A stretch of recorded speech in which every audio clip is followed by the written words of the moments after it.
हे सगळं घडतं ते मला कृपा करून सांगा, असं ज्या वेळेला त्या ठिकाणी विचारू लागले त्यावेळेला नारदजी महाराजांनी त्या ठिकाणी भगवतीचा महिमा सांगायला सुरुवात केली. म्हणे ही जगदंबा हे नित्य स्वरूप आहे, ही भगवंताची शक्ती आहे, तो परमात्मा निर्गुण निराकार आहे, पण त्या निर्गुण निराकार परमात्म्याला सगुण साकार करून भगवंत करण्याकरिता ही कारणीभूत आहे, ती भगवती आहे.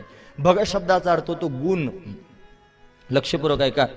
आणि भग शब्दाचा अर्थ होतो त्या ठिकाणी योनी, भग शब्दाचा अर्थ होतो योनी. म्हणून त्या ठिकाणी भगवती हा जो शब्द आहे ना तो प्रमुख जर कशाकरिता वापरला जात असेल तर कामाक्षी देवीकरिता वापरला जातो. कामाक्षी ही भगवती आहे. भग म्हणजे योनी. भगवती सतीच्या शरीराचे 52 तुकडे झाले आणि या 52 तुकड्यांमध्ये भगवतीची योनी ज्या ठिकाणी स्थिर झाली कामरूप क्षेत्रामध्ये. तुम्हाला हे कथेमध्ये ऐकताना कठीण वाटत असेल पण वस्तुस्थिती तिथं अशीच आहे. आजही कामरूप नावाच्या क्षेत्रामध्ये जिथे कामाक्षीचं मुख्य ठिकाण आहे तिथं 4 दिवस दरवाजा बंद करून घेतात. तिला 4 दिवस त्या ठिकाणी तो दरवाजा बंद ठेवून ती बाजूला बसलेली आहे असं त्या ठिकाणी सांगतात. आणि तिच्या स्नानाच्या पाण्याची जी असणारी त्या ठिकाणी बाहेरचं जे पाणी येण्याचं ठिकाण आहे त्याच्यातून खरोखर त्या ठिकाणी जे पाणी येतं ते लाल रंगाचं पाणी असतं. आणि बरेचसे भक्त त्या ठिकाणी वस्त्र घेऊन जातात, त्या पाण्यात भेजावतात. ही वस्तुस्थिती मी तुम्हाला सांगतोय. ऐकायला जरी कठीण वाटत असेल तरी हे तुम्हाला कळालं पाहिजे की कामाक्षी म्हणजे काय, ती भगवती आहे. ते जे वस्त्र आहेत ना ते त्या वस्त्राचे त्या ठिकाणी त्या पाण्यामध्ये भिजवून केलेले जे तुकडे आहेत ते तुकडे प्रसाद रूपाने भक्तांना दिले जातात. अजूनही तिथे जा म्हणजे तुम्हाला ते कळेल. जे तंत्रविद्या साधना करणारे अनेक लोक आहेत ते आजही तिथे जातात. ते तंत्रविद्येचं मुख्य असणारं पीठ आहे. म्हणून भगवती कामाक्षीची उपासना तांत्रिक लोक जास्त करतात, त्यांची साधना तिथे जाऊन सफल होते असं वर्णन आहे. म्हणून ती भगवती आहे, तिला भगवती म्हणतात. भग म्हणजे गुण सुद्धा अर्थ होतो. म्हणून भगवंताला गुणाला आणणारी जी आहे ती भगवती.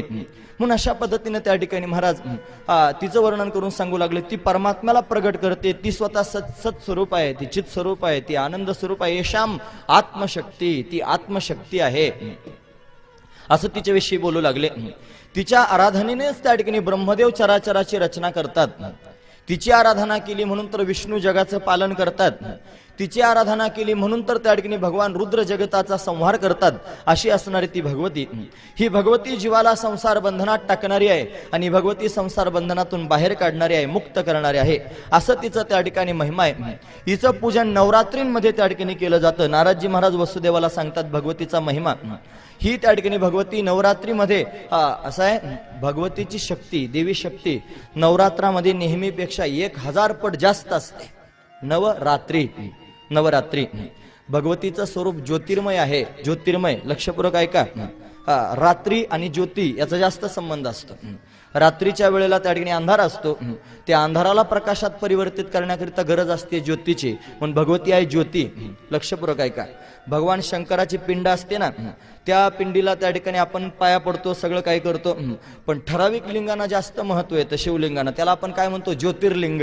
ज्योतिर्लिंग म्हणजे काय, ज्याच्यामध्ये भगवती विद्यमान नसते प्रत्येक वेळेला अशी असणारी त्या ठिकाणी जी भगवान शिवाची प्रतिमा, त्याला ज्योतिर्लिंग म्हणतात. 12 ज्योतिर्लिंग आहेत ना, तिथे भगवती ज्योतिर्मय स्वरूपात त्या ठिकाणी प्रत्यक्ष प्रगट आहे. भगवती आहे ज्योती, ती ज्योती स्वरूप आहे. ती सगळ्या जगामध्ये त्या ठिकाणी ज्योतिरूपानं वास्तव्य करते. आपल्या सगळ्यांमध्ये सुद्धा त्या ठिकाणी आत्म काय आहे, ज्योती, आत्मज्योती. साधना करणारे साधक आहेत ना, त्यांना बऱ्याच वेळेला त्या ठिकाणी आत्मज्योतीचं दर्शन होतं. आत्मा काय दिसत नसतो, आत्मा काय पाहण्याची वस्तू नसते, पण जीवपणा ज्या वेळेला आत्म्याला येतो ना महाराज, त्यावेळेला या आत्म्यावर आवरणं आलेले असतात आणि ते आवरणं त्या ठिकाणी ज्योतिरूपानं आपल्याला प्रतीतीला येतात. म्हणून त्या आवरणांची प्रतीती येते. कोणाला लाल रंग ध्यानात प्रतीतीला येतो, कोणाला पांढरा रंग शुभ्र रंग प्रतीतीला येतो, कोणाला त्या ठिकाणी पिवळा रंग प्रतीतीला येतो, कोणाला काळा रंग प्रतीतीला येतो, कोणाला निळा रंग प्रतीतीला येतो. हे ध्यानामध्ये येणारे अनुभव, हे ज्योतिर्मय असणार. ती भगवतीच आहे महाराज, ती ज्योतिर्मय आहे. ती सगळ्या जगाचं त्या ठिकाणी सृजन करणारी आहे. म्हणून नवरात्रींमध्ये त्या ठिकाणी महाराज तिची शक्ती एवढी जास्त असते. म्हणून जो कोणी नवरात्रीमध्ये, नवरात्रीच्या कालामध्ये रात्रीच्या वेळेला भगवतीच्या मंत्राचा जप करेल, 99 मंत्राचा जप करेल, सप्तशतीचे पाठ करेल, जो भगवतीचं ध्यान करेल, भगवतीचं चिंतन करेल आणि ती भगवती त्याला प्रसन्न होऊन अप्रतिम असणारी शक्ती प्राप्त करून देईल. तिच्याच मध्ये शक्ती आहे महाराज. तीच खऱ्या अर्थानं ती शक्ती हिरावून पण घेऊ शकते. ज्या वेळेला तुम्ही विजयी होण्याकरिता तिची उपासना करता त्यावेळेला ती तुम्हाला तिची शक्ती देते आणि ज्याच्या समोर त्या ठिकाणी तुम्हाला जायचे त्याची शक्ती क्षीण करून टाकते. आज माझ्याकडे